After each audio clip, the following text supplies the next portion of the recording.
ایک مسئلہ سن لیں، فقہ حنفی کے مطابق اگر کسی کی فجر نماز یعنی ایسے وقت میں شروع کرتا ہے کہ اب سورج نکلنے میں مثال کے طور پر 2 یا 3 منٹ ہے، لیکن اس نے نماز شروع کر لی، ابھی پہلی رکعت ہوئی تھی کہ کیا ہے مکروہ وقت شروع ہو گیا، تو اب فقہ حنفی کے مطابق اس کی نماز نہیں ہوگی، کیا ہے اس کی نماز نہیں ہوگی، کیوں؟ مکروہ وقت داخل ہو گیا۔ لیکن اس کے برخلاف نماز عصر جو ہے نا، عصر، اب عصر کا ٹائم مثال کے طور پر ختم ہونے میں 2 منٹ بچے یا 3 منٹ یا جتنا بھی آپ کے لیے ختم ہونے میں 2-3 منٹ بچے، لیکن کوئی اگر عصر کا ٹائم ہے ابھی 2-3، وہ نیت باندھ لیتا ہے، تکبیر باندھ لیتا ہے، پھر فقہ حنفی کے مطابق مسئلہ یہ ہے کہ اگرچہ مغرب کی اذان ہوتی رہے، کوئی نماز بھی پڑھتا رہے، وہ کیا ہے نماز عصر کو مکمل کرے، پھر وہ مغرب کی نماز پڑھے گا، اس کی نماز عصر ہو جائے گی فجر کے علاوہ، صحیح ہے؟ یعنی عصر میں بھی ہے اور اس کے علاوہ بھی، صرف فجر میں یہ نہیں ہے۔ اب اس کے بارے میں یہ حدیث مبارکہ بھی ہے، پہلے یہ سن لیتے ہیں۔ حضرت ابو ہریرہ رضی اللہ تعالی عنہ سے روایت ہے کہ نبی کریم صلی اللہ علیہ وسلم نے فرمایا جب تم سورج ڈوبنے سے پہلے پہلے عصر کا ایک سجدہ پالو تو اپنی نماز پوری کر لو، اور جب تم سورج نکلنے سے پہلے پہلے صبح کی نماز کا ایک سجدہ پالو تو اپنی نماز پوری کر لو۔ اب یہ جو آخر میں آیا نا کہ تم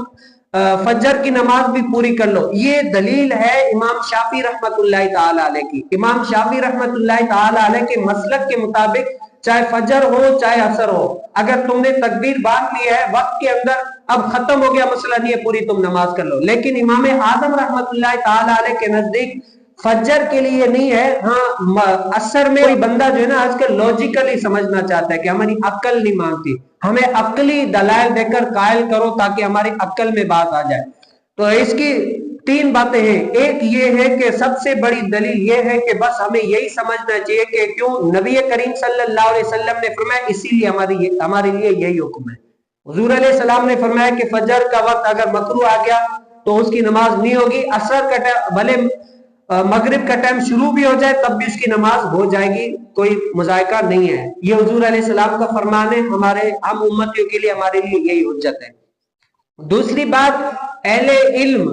جو عالم ہیں، علماء ہیں، مجتہدین ہیں، انہوں نے بھی امام اعظم سے بڑھ کر بتاؤ کون بڑا عالم ہوگا، امام اعظم رحمت اللہ تعالی علیہ نے بھی، اس کے علاوہ اور علماء کرام نے بھی یہی فرمایا، اسی لیے ہمارے لیے حجت یہی ہے کہ ہم اسی کو مانیں۔